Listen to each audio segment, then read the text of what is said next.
ಬಾರಿಯ ಐಪಿಎಲ್ ಸೀಸನ್ನಲ್ಲಿ ಆರಂಭದಿಂದಲೂ ಭರ್ಜರಿ ಫಾರ್ಮ್ನಲ್ಲಿರುವ royal Challengers Bengaluru ತಂಡ ನಿನ್ನೆ ಲೀಗ್ ಹಂತದ ಮಹತ್ವದ ಪಂದ್ಯದಲ್ಲಿ ಅದ್ಭುತ ಆಟದ ಪ್ರದರ್ಶನದ ಮೂಲಕ ಪಂಜಾಬ್ ಕಿಂಗ್ಸ್ ವಿರುದ್ಧ 23 ರನ್ಗಳ ಅಂತರದಿಂದ ಗೆದ್ದು ಪಾಯಿಂಟ್ಸ್ ಟೇಬಲ್ನಲ್ಲಿ ಮೊದಲ ಸ್ಥಾನವನ್ನು ಭದ್ರಪಡಿಸಿಕೊಳ್ಳುವ ಮೂಲಕ ಪ್ಲೇ ಆಫ್ಗೆ ಕ್ವಾಲಿಫೈ ಆದ ಮೊದಲ ತಂಡವಾಗಿದೆ.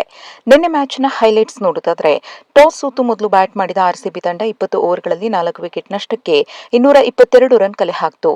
ಆದರೆ ನಿನ್ನೆಯ ಪಂದ್ಯದಲ್ಲೂ ಸ್ಟಾರ್ ಆಟಗಾರ ಜಕೋಬ್ ಬೆಥೆಲ್ ನಿರಾಸೆ ಮೂಡಿಸಿದರು. ಬೆಥೆಲ್ ಕೇವಲ 11 ರನ್ ಗಳಿಸಿ ಔಟ್ ಆದರು. ಇನ್ನು ಬೆಥೆಲ್ ಜೊತೆ ಓಪನರ್ ಆಗಿ ಕಣಕ್ಕಿಳಿದ ವಿರಾಟ್ ಕೊಹ್ಲಿ ನಿನ್ನೆಯ ಪಂದ್ಯದಲ್ಲೂ ಉತ್ತಮ ಪ್ರದರ್ಶನ ನೀಡಿದರು. 2ನೇ ವಿಕೆಟ್ಗೆ ವಿರಾಟ್ ಕೊಹ್ಲಿ ದೇವದತ್ ಪಡಿಕ್ಕಲ್ ಜೋಡಿ ಭರ್ಜರಿ ಜೊತೆಯಾಟ ಆಡಿತು. ಈ ಜೋಡಿ 42 ಎಸೆತಗಳಲ್ಲಿ 76 ರನ್ ಸೇರಿಸಿತು.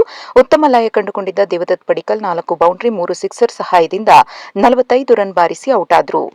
ಕ್ಯಾಪ್ಟನ್ ರಜತ್ ಪಟಿದಾರ್ ಗಾಯದ ಸಮಸ್ಯೆ ಕಾರಣ ನಿನ್ನೆ ಪಂದ್ಯಕ್ಕೆ ಲಭ್ಯರಿರಲಿಲ್ಲ.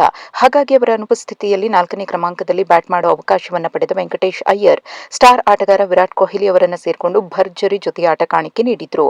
ಈ ಜೋಡಿ 35 ಎಸೆತಗಳಲ್ಲಿ 60 ರನ್ ಸೇರಿಸಿತು. ಈ ಹಂತದಲ್ಲಿ ವಿರಾಟ್ ಕೊಹ್ಲಿ 4 ಬೌಂಡರಿ 3 ಸಿಕ್ಸರ್ ಸಹಿತ 58 ರನ್ ಸಿಡಿಸಿ ಯುಜ್ವೇಂದ್ರ ಚಹಲ್ಗೆ ವಿಕೆಟ್ ಒಪ್ಪಿಸಿದ್ರು. 4ನೇ ವಿಕೆಟ್ಗೆ ಟಿಮ್ ಡೇವಿಡ್ ಮತ್ತು ವೆಂಕಟೇಶ್ ಅಯ್ಯರ್ ಅವರ ಆಟ ಡೆತ್ ಓವರ್ನಲ್ಲಿ ರನ್ ವೇಗವನ್ನು ಹೆಚ್ಚಿಸಿತು. ಈ ಜೋಡಿ 30 ಎಸೆತಗಳಲ್ಲಿ 65 ರನ್ ಸೇರಿಸಿತು. ವೆಂಕಟೇಶ್ ಅಯ್ಯರ್ 8 ಬೌಂಡರಿ 4 ಸಿಕ್ಸರ್ ಸಹಾಯದಿಂದ ಅಜೇಯ 73 ರನ್ ಬಾರಿಸಿದ್ರು. ಟಿಮ್ ಡೇವಿಡ್ 28 ರನ್ಗೆ ವಿಕೆಟ್ ಒಪ್ಪಿಸಿದ್ರು. ಅಂತಿಮವಾಗಿ ಆರ್ಸಿಬಿ 20 ಓವರ್ಗಳಲ್ಲಿ 4 ವಿಕೆಟ್ ನಷ್ಟಕ್ಕೆ 222 ರನ್ ಸೇರಿಸಿತು. 223 ರನ್ಗಳ ಗುರಿ ಬೆನ್ನತ್ತಿದ ಪಂಜಾಬ್ ತಂಡದ ಆರಂಭ ಕಳಪೆಯಾಗಿತ್ತು. ಭರವಸೆಯ ಆಟಗಾರರಾದ ಪ್ರಭು ಸಿಮ್ರನ್ ಸಿಂಗ್ 2 ರನ್, ಪ್ರಿಯಾಂಶ್ ಆರ್ಯ 0ಗೆ ಔಟ್ ಆದರೆ ನಾಯಕ ಶ್ರೇಯಸ್ ಅಯ್ಯರ್ 1 ರನ್ ಗಳಿಸಿ ಔಟ್ ಆದ ಬಳಿಕ ತಂಡದ ಮೇಲೆ ಒತ್ತಡ ಹೆಚ್ಚಾಯಿತು. ಕೂಪರ್ ಗನೋಲಿ 37 ರನ್ ಸಿಡಿಸಿ ತಂಡಕ್ಕೆ ಆಧಾರವಾದರು. ಇನ್ನು ಶೆಡ್ಗೆ 2 ಬೌಂಡರಿ 2 ಸಿಕ್ಸರ್ ನೆರವಿನಿಂದ 35 ರನ್ ಬಾರಿಸಿದ್ರು. 6ನೇ ವಿಕೆಟ್ಗೆ ಸ್ಟೋಯ್ನಿಸ್ 37 ಹಾಗೂ ಶಶಾಂಕ್ ಸಿಂಗ್ ಜೋಡಿ ಸೋಲಿನ ಅಂತರವನ್ನು ಕಡಿಮೆ ಮಾಡುವುದಕ್ಕೆ ಶ್ರಮಿಸಿತು.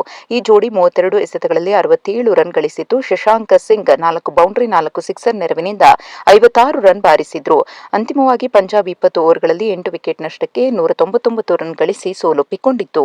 ಆರ್ಸಿಬಿ ಪರ ರಸಿಕ್ ಸಲಾಮ್ದರ್ 3, ಭುವನೇಶ್ವರ್ ಕುಮಾರ್ 2 ವಿಕೆಟ್ ಉರುಳಿಸಿ ಮಿಂಚಿದ್ರು. ಈ ಸೋಲಿನ ಮೂಲಕ ಸತತ 6 ಮ್ಯಾಚ್ಗಳನ್ನು ಪಂಜಾಬ್ ಕಿಂಗ್ಸ್ ಸೋತಂತಾಗಿದೆ.